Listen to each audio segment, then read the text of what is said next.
Smithtown Library, and today I'm going to be teaching you how to make yarn wrapped initials. So what you are going to need is a piece of cardboard. It's best if the cardboard doesn't have any folds in it. Your cardboard should be about the size that you want your initial to be. You'll need a pair of scissors. You're going to need a ruler and a pencil, some yarn. Any color or texture of yarn is fine for this project. And last, you'll need some tape.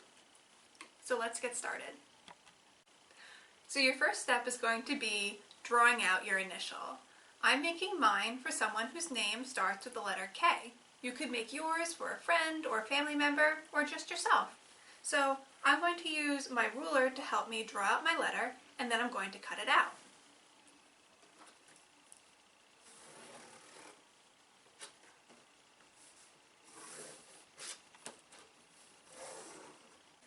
Okay, so once you have your letter cut out, you're ready to wrap your yarn.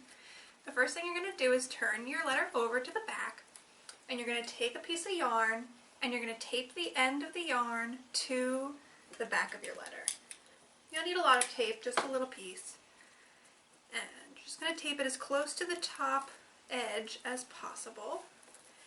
And then you're going to turn your letter around to the front, and you are going to wrap your yarn as closely to the top of the letter as you can, and you're going to continue to wrap around,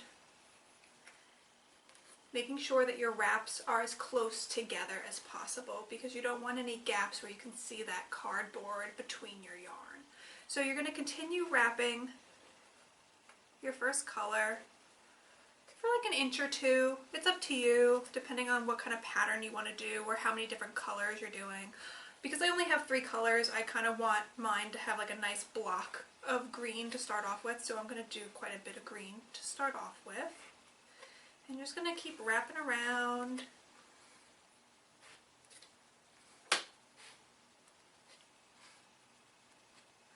And, you know, like here I have like a little gap. If you have that problem, you can kind of try to scooch your yarn so that it kind of covers any gaps where you can see the cardboard. And once you're happy with the amount of the first color that you have, you can turn your letter back over again. You're going to take a piece of that tape and you're going to tape that first yarn to the back of your letter. Again, it doesn't have to look pretty because it's going to get covered up by the next color, and then you're just going to snip your yarn, and then I'm ready for my second color.